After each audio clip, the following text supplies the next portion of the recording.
Burlington leaders and a panel of representatives from other cities around the nation gathered virtually for a discussion about reparations for slavery. Local 22's Devin Bates with this story. Last August, Burlington became just the fourth city in the U.S. to create a task force to study reparations, and today was a discussion about how to move that idea forward, as well as a discussion about how the echoes of slavery still affect the Black community. How do the haves join with the have-nots to create a legacy with new sets of values? Values that don't produce the ignorance, hatred, hostility, anger, and violence that we saw on January 6th. Wanda Hedding-Grant is the Vice President of Diversity, Inclusion, and Equity at the University of Vermont. She agreed to facilitate Burlington's Martin Luther King Jr. Day discussion on reparations because she's dedicated her life and career to empowering and uplifting marginalized communities. Those goals are also held by Burlington's Reparations Task Force, which is headed by Taisha Green, the city's first director of racial equity, inclusion, and belonging.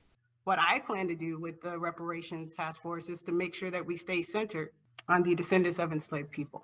Black people who descended from enslaved people are always left behind.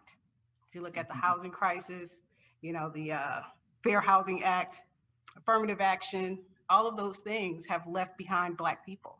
Several panelists at Monday's discussion represented other cities at various stages of reparation exploration, including Shondell Burney Speaks of Providence, Rhode Island, where an ambassador group was formed to discuss how the pandemic was disproportionately impacting marginalized communities. There were a lot of people that were getting sick because they could not social distance. We have done a lot of work in regards to reconciliation and truth-telling. Bishop Jeffrey A. Williams is also involved with that ambassador group, which has gradually evolved from a discussion on pandemic inequality to the broader topic of reparations. The problems are so profound. The impact is in our water system, literally. We must go there and be able to tell that story, and then from that build to a case of reparations.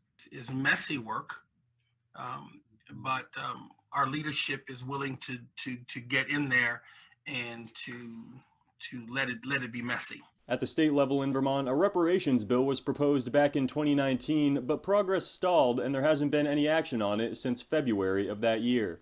In Burlington, Devin Bates, Local 22 News.